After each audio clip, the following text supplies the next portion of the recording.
आप सब। तो आज की इस वीडियो में मैं आपसे बच्चों को यूजी सेमेस्टर 2 सेशन 22-26 जो बच्चे पढ़ रहे हैं, देखिए ये ग्लोबल सिटीजनशिप का आखिरी वीडियो है। टोटल मैंने आपसे बच्चों को इससे पहले 8 वीडियो कंप्लीट करा दिया है। ये हमारा 9वां वीडियो है। इसमें मैं टोटल देखिए 10 क्वेश्चन बताऊंगा जो आपके एग्जाम के हिसाब से देखिए इंपॉर्टेंट है। तो आप सभी बच्चे इस क्वेश्चन को अपने कॉपी नोट डाउन कर लीजिएगा। वीडियो खत्म होने के बाद 10 या 15 मिनट बाद आपको ये PDF और जो सारा का सारा देखिए जो ग्लोबल सिटीजनशिप का PDF है वो भी टेलीग्राम ग्रुप पे अपलोड कर दिया गया है। जैसे कि लैंग्वेज कम्युनिकेशन स्किल हो गया, आपका मैथमेटिकल वाला पेपर होगा, सभी का PDF देखिए टेलीग्राम अपलोड होगा। तो ये भी PDF आपको टेलीग्राम ग्रुप मिल जाएगा। तो पहले आप लोग देखिए समझ लीजिएगा, तो मेरे हिसाब से ज़्यादा बेटर है। जो बच्चा देखो जिसको चोरी करना वो करेगा ही, वो मेरे बोलने पे नहीं रुकने वाला और ना ही किसी के बोलने पे रुकेगा। तो उसको कोई फर्क नहीं पड़ता, उसको PDF चाहिए तो PDF उसको मिल जाएगा। डिस्क्रिप्शन बॉक्स में लिंक है टेलीग्राम ग्रुप पर, या फिर जाके डायरेक्ट टेलीग्राम में सर्च कर लीजिएगा शॉर्ट बॉक्स, ठीक है, वहाँ पे आपको मिल जाएगा। देखिए क्या है हमारे पास वाला सवाल। देखिए ये हमारे पास है ग्लोबल सिटीजनशिप का एजुकेशन सेक्टर से, कि ग्लोबल सिटीजनशिप जो है वो एजुकेशन है, वो सब्जेक्ट एजुकेशन जो सब्जेक्ट बेसिकली वो किसके साथ इनकम्पेसिस करता है, मतलब ये विषय वस्तु कौन सी विषय वस्तु शामिल करता है अपने अंदर। लोकल कम्युनिटी को सिर्फ मतलब जो कह सकते हैं कि जो स्थानीय मुद्दे उसी को ये रखता है ग्लोबल सिटीजनशिप एजुकेशन, नहीं ये बात नहीं है। नेशनल हिस्ट्री एंड हेरिटेज मतलब राष्ट्र का जो इतिहास है और इसकी विरासत है उससे जुड़ा हुआ है क्या ग्लोबल सिटीजनशिप का एजुकेशन का जो सब्जेक्ट, या फिर ग्लोबल चेंजेस यानी विश्व में देखिए जो भी बदलाव आ रहे, चुनौतियां आ रही और जो विश्व के बीच में जो इंटरकनेक्शन चल रहे हैं वो भी क्या इनसे जुड़ा हुआ है। या फिर चौथा ऑप्शन हमारे पास traditional cultural practices and custom. देखिए क्या जो पारंपरिक हमारी जो सांस्कृतिक प्रथाएं हैं या फिर रीति रिवाज है, क्या ये उससे प्रेरित है या उस विषय पे काम करती है। तो देखिए ग्लोबल सिटीजनशिप का मतलब ये होता है ये वैश्विक तौर पे क्या करता है, कोई भी काम करता है, ये विश्व के रूप से काम करता है। ये अब किसी देश के परिप्रेक्ष्य में से नहीं देख सकते, आपको इसे देखना पड़ेगा, वैश्विक स्तर पर देखा जाएगा। तो इसलिए इसका आंसर होता है देखिए global changes and interconnection. Global changes मतलब होता है जो वैश्विक चुनौतियां होती है, ग्लोबल वर्ड मतलब होता है वैश्विक, उससे जुड़ा हुआ यानी विश्व से जुड़ा हुआ जो चीज रहेगा उसको हम लोग रखते हैं ग्लोबल सिटीजनशिप में। इसलिए ऑप्शन नंबर क्या होगा, सी इसका सही उत्तर होगा। देखिए अगला हमारे पास एजुकेशन फॉर सस्टेनेबल डेवलपमेंट यानी ESD जिसे शॉर्ट में कहा जाता है इज इंपॉर्टेंट। ये इंपॉर्टेंट है क्यों, देखिए सस्टेनेबल डेवलपमेंट सतत पोषणीय विकास, इसका एजुकेशन में क्यों जरूरी है बताना है। ये प्रमोट करता है कंपटीशन और इंडिविजुअल सक्सेस, या बेसिकली ये प्रतिस्पर्धा मतलब कंपटीशन दो लोगों के बीच में, या फिर जो व्यक्तिगत सफलता उसको ये प्रमोट करता है।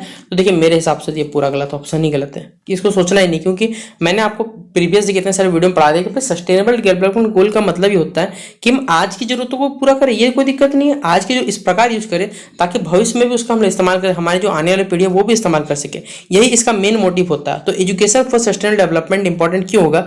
अगला हमारे पास ऑप्शन में इनहेंसेस क्रिटिकल थिंकिंग इनहेंस करता है या बढ़ाता है, या फिर ये प्रॉब्लम सॉल्विंग स्किल क्या करता है, डेवलप करता है, आलोचनात्मक सोच और समस्या समाधान कौशल को बढ़ावा करता है। तो भाई आप लोग सोच सकते क्या होगा, includes marginalised communities from development, हाशिए पर रहने वाले समुदायों को विकास से बाहर कर दिया जाता है, नहीं।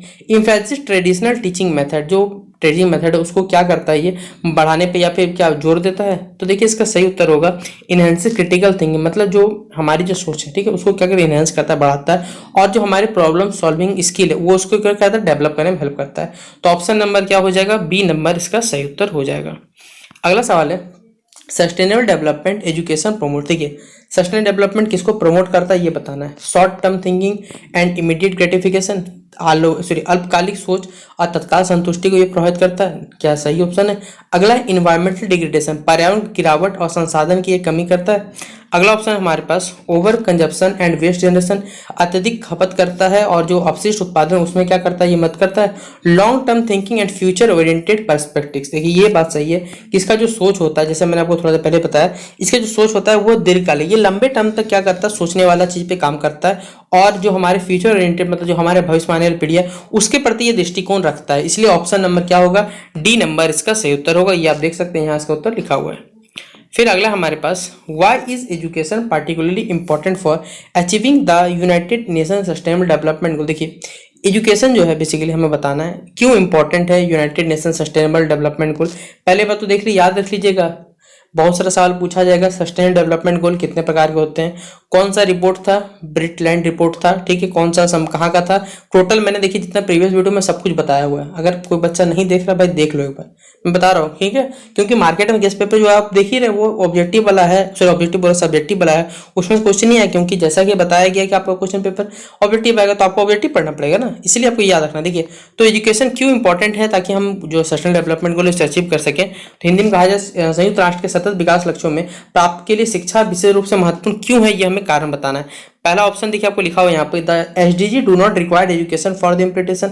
एसडीजी को उनके कार्यान्वयन के लिए शिक्षा की आवश्यकता नहीं है। अगला ऑप्शन है, एजुकेशन प्रमोट करता है इग्नोरेंस को, रेजिस्टेंस करता है, चेंज को का बढ़ावा देता है। Education provide the knowledge and skill to address complex global change. ये ऑप्शन देखिए मुझे सही लग रहा है कि जो शिक्षा है वो जटिल जो भी वैश्विक चुनौती है उसको सामना करने या निपटाने के लिए हमें कौशल क्या करता है, प्रदान करता है। फिर अगला ऑप्शन है, the SDG focus solely on economic growth. क्या ये सिर्फ इकोनॉमिक ग्रोथ पे बढ़ावा एक करते हैं से मत करता है, या फिर ये एजुकेशन पे नहीं देता? नहीं गलत है भाई, ये ऑप्शन नंबर सी सबसे बेस्ट है।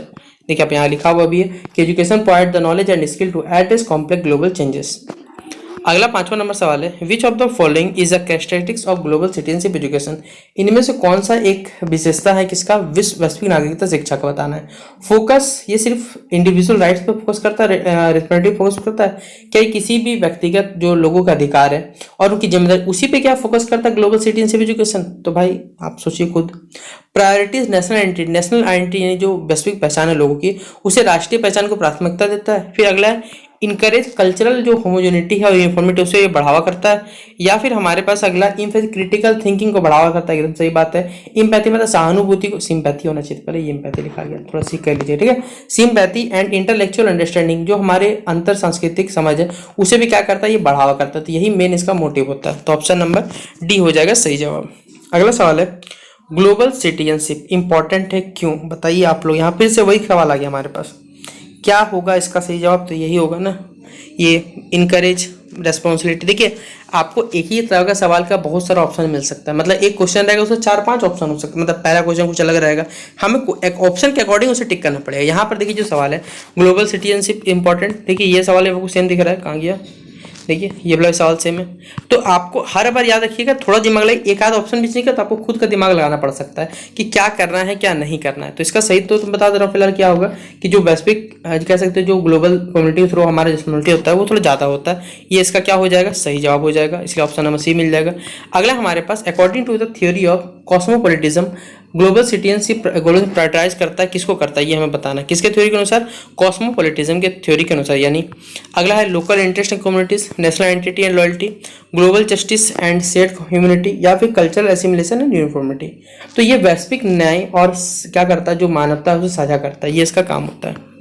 अगला है 8वां नंबर हमारे पास, the role of global citizenship in promoting sustainable development है। देखिए जो ग्लोबल सिटीजनशिप में सस्टेनेबल डेवलपमेंट का रोल होता है वो किस चीज़ को बढ़ावा देने में हेल्प करता है? प्रायोरिटिंग इंडिविजुअल इंटरेस्ट, प्रत्येक आदमी का जो अपना इंडिविजुअल इंटरेस्ट उसको बढ़ावा करता है, नहीं भाई नहीं हो सकता। प्रोमोटिंग ओवर कंजप्शन नहीं होगा। इन्वायरमेंटल कंजर्वेशन रिस्पॉन्स नहीं होगा। ये एक ऑप्शन बचता है देखिए हमारे पास क्या कि ये वाला ऑप्शन, ऑप्शन नंबर सी, पर्यावरण संरक्षण और जिम्मेदार उपभोग की वकालत करता है। लेकिन ये नहीं हो, बोले क्यों? समाज में असमानता को बढ़ावा देगा, कभी नहीं हो सकता ये वाला ऑप्शन। तो इसका सही उत्तर देखिए यहाँ पर पर्यावरण का संरक्षण करना और जिम्मेदारी भी, यही क्या है हमारा फर्ज भी बनता है। याद रखिएगा ये नहीं कि भाई किसी एक आदमी का फर्ज नहीं बनता कि पर्यावरण को बचाना है, सस्टेनेबल डेवलपमेंट गोल को अचीव करना है। देखिए आप में से भी बहुत से छात्र छात्रा होंगे, मैं मुंह पे बोल देता हूँ, देखिए कोई मुझे किसी को कोई मतलब नहीं होता किसी से, मैं सीधा बता रहा हूँ। आज आप में से बहुत से छात्र छात्र ऐसे होंगे जो सिर्फ एग्जाम के टाइम मुझसे जुड़ने हैं, बाकी में से 80% जो बच्चे हैं बस उनके बाद एग्जाम खत्म, उनका काम खत्म हो जाता है चैनल से। भाई मैं जानता हूँ, पढ़ा रहा हूँ जानता हूँ ना, अभी चैनल पे जब बच्चों का रिस्पॉन्स उसी प्रकार अगर 12 महीना रिस्पॉन्स रहेगा तो कितना अच्छा रहेगा, पढ़ाने में मजा आता है ना। कि जब बच्चा पढ़ता है तो शिक्षक को पढ़ाने में मजा आता है, लेकिन आप ही लोग इंटरेस्ट नहीं देते तो क्या किया जा सकता है। छोटी जो भी बातें, ये क्वेश्चन नंबर हमारा सी आंसर हो जाएगा। अगला हमारे पास ग्लोबल सिटीजनशिप का जो रोल है किसमें, इंटीग्रिटी मतलब जो हमारा अखंडता को बढ़ावा देने में वैश्विक नागरिकता की भूमिका में क्या शामिल है। 4 आपको ऑप्शन दिए गए।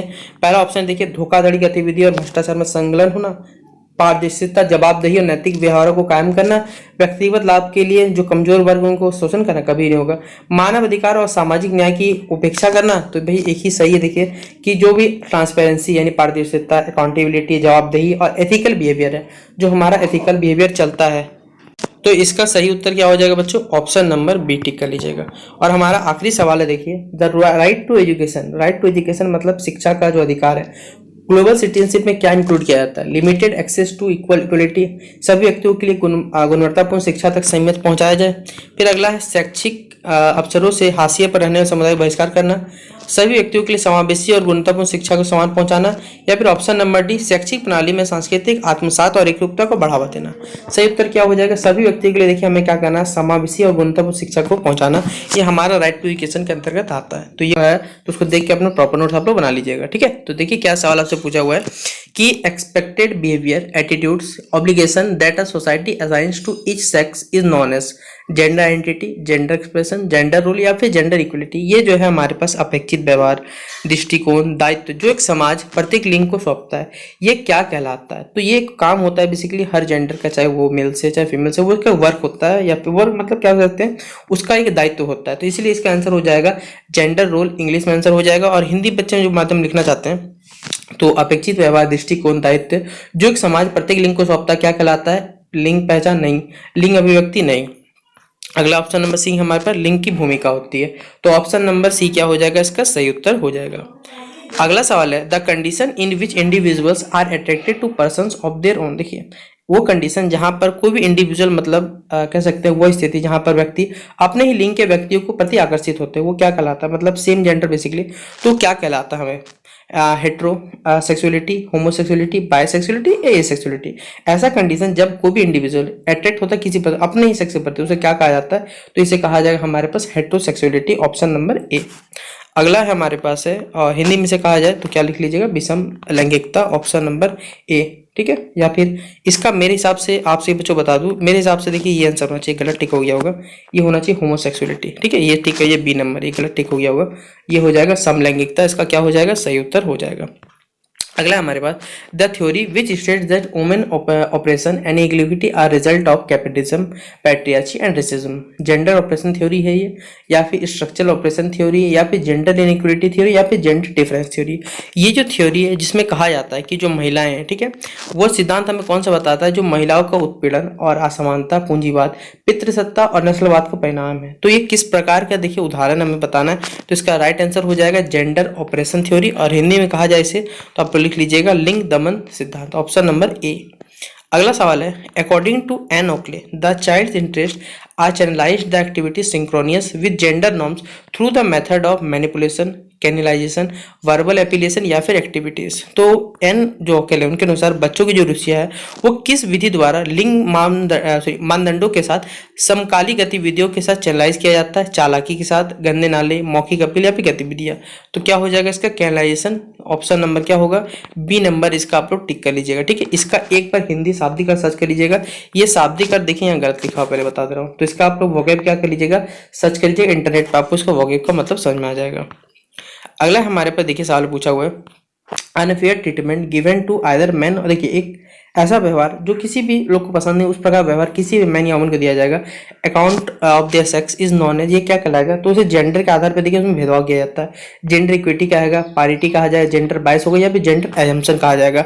तो राइट आंसर क्या हो जाएगा, जेंडर बाइस, ऑप्शन नंबर सी। और इसे हिंदी में कहा जाए पुरुष या महिला को उनके लिंग के आधार पर दिए जाने जो अनुचित व्यवहार है वो जाना जाता है लिंग भेद के आधार पर बनाया जाता है, यानी जेंडर डिफरेंस या फिर जेंडर बाइस जैसे आप लोग कहते हैं। तो ऑप्शन नंबर सी क्या हो जाएगा, सही उत्तर हो जाएगा।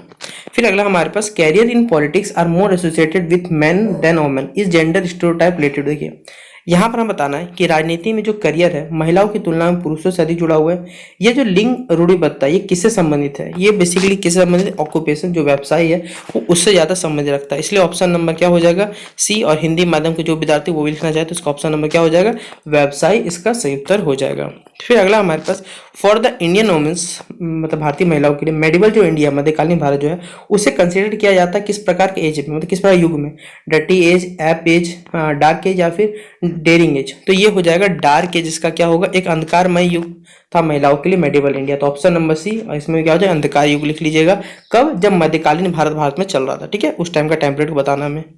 अगला है for the dowry death offence the law extend, देखिए जो कैसे दहेज मृत्यु जो अपराध होता है उसके लिए कानून छूट देता है किस प्रकार का, तो इसका आंसर और इंग्लिश में तो हो जाएगा imprisonment extend to 10 years and fine, 10 साल का इम्प्रिजमेंट दिया था और साथ में शायद फाइन, और हिंदी में कहा जाता है कारावास 10 साल तक बढ़ाया जा सकता है और यहाँ पर जुर्माना भी लगाया जाता है। ठीक है, फिर अगला हमारे पास the behavioural indicators of a sexually abused child include, देखिए जो यौन शोषण वाले बच्चे होते हैं के व्यवहार संबंधित संकेतों में क्या शामिल नहीं होता, इचिंग और pain in the genital area, यानी जनांग क्षेत्र में खुजली या फिर दर्द, उसे क्या नहीं किया जाता, क्षेत्र में संकेत के क्षेत्र में शामिल नहीं किया जाता। इसका ऑप्शन नंबर क्या होगा, ए नंबर इसका राइट आंसर होगा।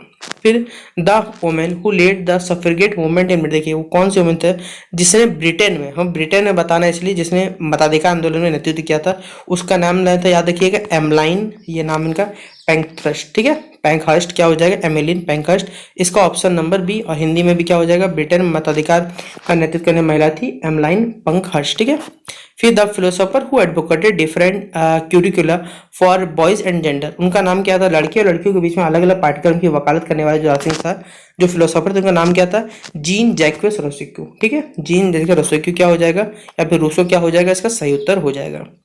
अगला हमारे पास ICDS aimed at benefiting children between the, देखिए ICMDS जो है, ठीक है, ये संस्थान जो उद्देश्य बच्चों का आयु के बीच लाभान्वित करना है, कितने वर्ष के बच्चों के बीच में, तो 0 से लेकर यानी जो बच्चा पैदा हो गया उस बच्चे की उम्र से लेकर 6 वर्ष की उम्र तक के बीच, यानी ऑप्शन नंबर क्या होगा, डी नंबर इसका राइट आंसर होगा।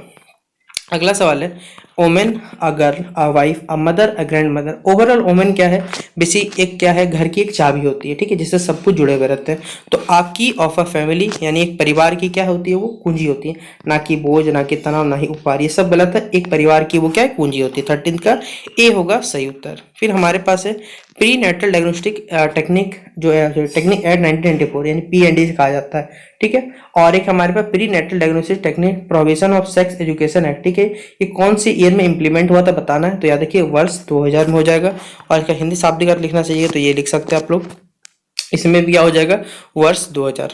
अगला है the protection of women from the domestic violence, से महिला को बचाने के लिए 2005 में जो एक्ट लाया गया था उसे गवर्नमेंट के द्वारा कब बेसिकली फोर्स मतलब लगा दिया गया था, तो 26 अक्टूबर 2006 से इंप्लीमेंट कर दिया गया था कि अब डोमेस्टिक वायलेंस का केस आएगा उस पर हम पर कानूनी कार्रवाई की जाएगी।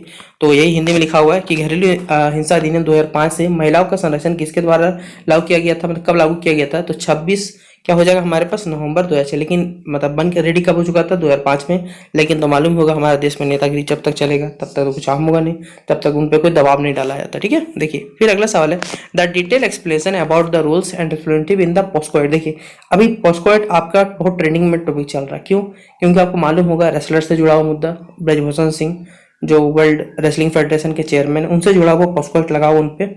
और ये मतलब इसमें किसको एक्सक्लूड किया जाता है, मतलब किसमें शामिल नहीं किया जाता, तो पेरेंट्स और रिलेटिव्स को। देखिए ये बात बोला पॉस्को अधिनियम में भूमिका और उत्तरदायित्व के बारे में विस्तृत विवरण शामिल नहीं है, तो माता पिता और रिश्तेदार। फिर है the main project, main M of project नदी कानी। देखिए जो नदी कानी वो प्रोजेक्ट किससे जुड़ा हुआ है, तो 10 साल तक क्या करना है, क्वालिटी एजुकेशन गर्ल को देना है, जो भी बच्चे इकोनॉमिकली क्या डिसएडवांटेज फैमिली से बिलोंग करती है, ठीक है। तो ऑप्शन नंबर 17 का क्या हो जाएगा, ए नंबर इसका आप लोग टिक करिएगा सही जवाब।